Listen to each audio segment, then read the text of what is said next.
I can feel the blood creeping up from the heathens. Got will, got fight, got pride.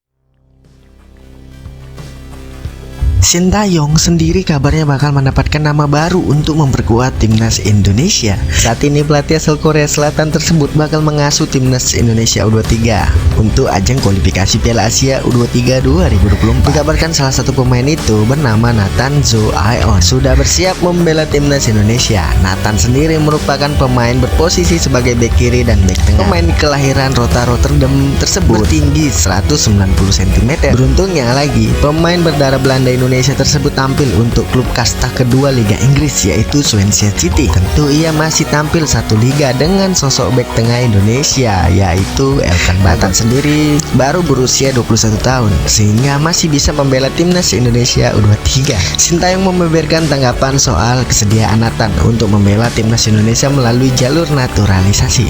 Pemain tersebut memang tertarik dan itu naturalisasi ya, ujar Sintayong pada sesi jumpa pers Selasa 5 September 2023. Dan pemain tersebut memang sepakat dan setuju mau ganti warga negara, tambahnya. Meski begitu, pelatih asal Korea Selatan tak mau terburu-buru untuk meneruskan proses naturalisasi pemain 21 tahun tersebut. Sintayong bakal melihat terlebih dahulu permainan sang pemain di Swansea City.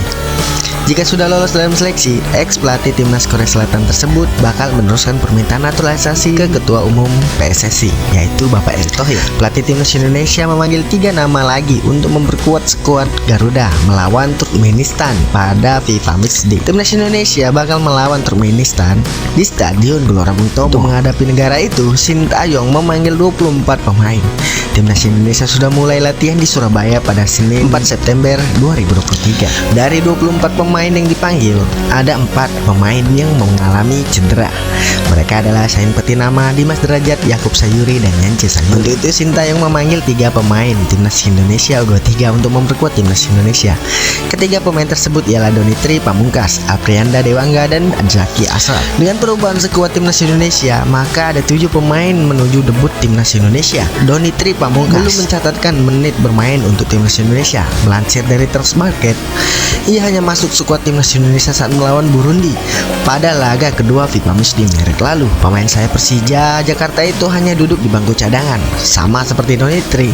Zaki Arsa belum berkesempatan mencicipi menit bermain di timnas Indonesia. Ia hanya masuk skuad dan beberapa dalam daftar pemain cadangan saat timnas Indonesia melawan Burundi pada FIFA Matchday Maret lalu. Reja Pratama, kiper PSM Makassar itu baru masuk skuad timnas Indonesia saat melawan Palestina dan Argentina pada FIFA Matchday Juni 2023. Akan tetapi ia tidak bermain dan ada di bangku cadangan.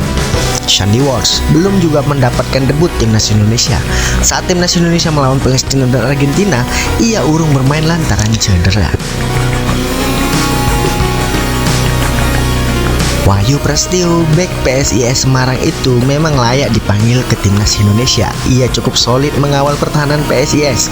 Sain Petinama perlu beristirahat selama beberapa minggu usai batal memperkuat timnas Indonesia pada FIFA Matchday kontra Turkmenistan. Laporan itu tertuang dalam surat yang diterima PSSI dari klub Sain Petinama, Viking VK. Sebelumnya, Petinama sempat tampil penuh bersama Viking VK dalam laga pekan ke-21 Liga Norwegia melawan Velerge Football di SR Bank Arena Sabtu 2 September 2023. Petinama tercatat menyumbang 1 assist saat Viking VK bermain imbang 1-1. Pada menit ke-63, umpan yang dikirimkan Sain Petinama salah diantisipasi pemain lawan, Enio Bitri.